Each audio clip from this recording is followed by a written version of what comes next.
since then. I don't want to talk too much about it, but what this movie feels like I had said before, it feels journalistic. It feels like somebody reporting on their own life, especially in the second chapter, right?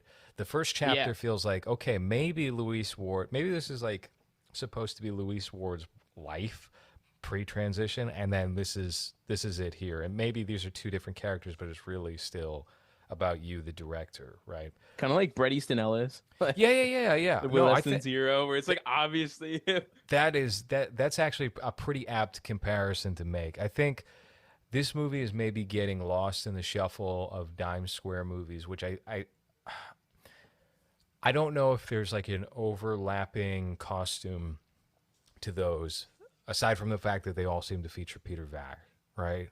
You can make that claim. I Like gotta move there. Wow, this sounds fun. you watch The Yeah. Code, you watch Rachel Ormont, you watch Actors, you watch Assholes, and there's like plenty of adjacent short films and stuff that are not really worth anybody's time.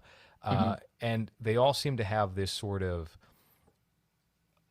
kitchen sink realism that they're striving for, but wind up missing. It's very similar to the alt-lit scene, but just visual.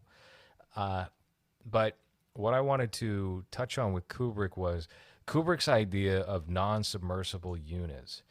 Are you familiar with this Nah, theory that he has? I've heard the term, and probably heard him talk about it, but I don't know specifically what you mean. Okay, so the idea of a film having, I think it's 6 to 8 non-submersible units, has been misunderstood by a lot of people when they touch on it, and they will like write articles about it. What Kubrick was essentially saying is that your film should have 6 to 8, I believe it was 6 to 8 scenes or moments in it that can just exist independent of everything else around the film. And what that means is you don't necessarily have to like divorce it of whatever the story is or the characters are, but you should think about, would this be like a cool scene? Would this be a cool moment in a movie? And then drop that in there. And maybe it has nothing to do with whatever's going on, or maybe it has everything to do with what you're unfolding as the film. But if you can come up with those moments, then you got a movie.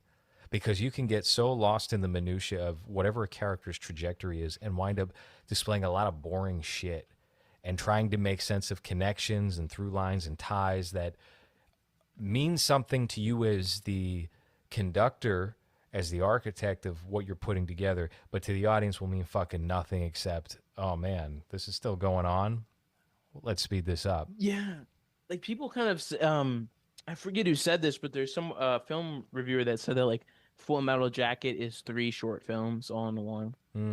And I yeah, I could totally. I mean, even 2001: A Space Odyssey, like the story structure of that movie is like literally the first 15 minutes could be this entirely different. It could be just a short film, like it's I know exactly what you mean. Like he makes every moment of his movie like something different, but it also counts in the overall broad think scheme, about but The should be Shining, separated, yeah. right? You can think about The Shining, and there are so many distinct moments that you can just like set aside and you can cite and remember. And it's like, well, what is the before and after of that? One that people will often go to is, okay, well, you got the man dressed as the bear who's apparently blowing one of the other ghosts, right?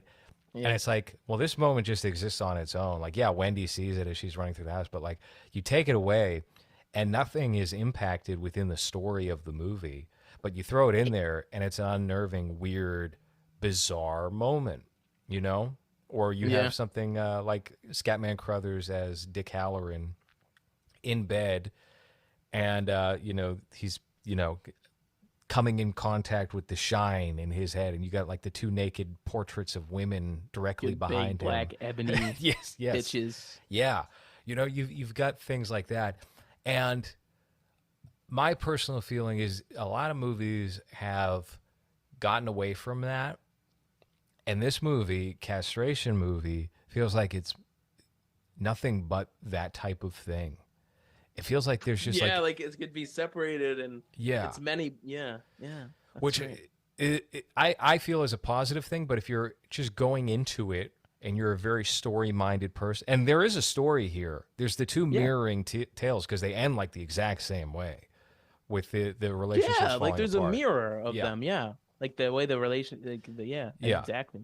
But if you're not somebody who's like prepared for, okay, well, you're just gonna be walking into this person's life here, it can be an off-putting experience. Like I think Hans is certainly an example of this, where he does know how to appreciate the moments that are, they can exist on their own and be like very entertaining on their own.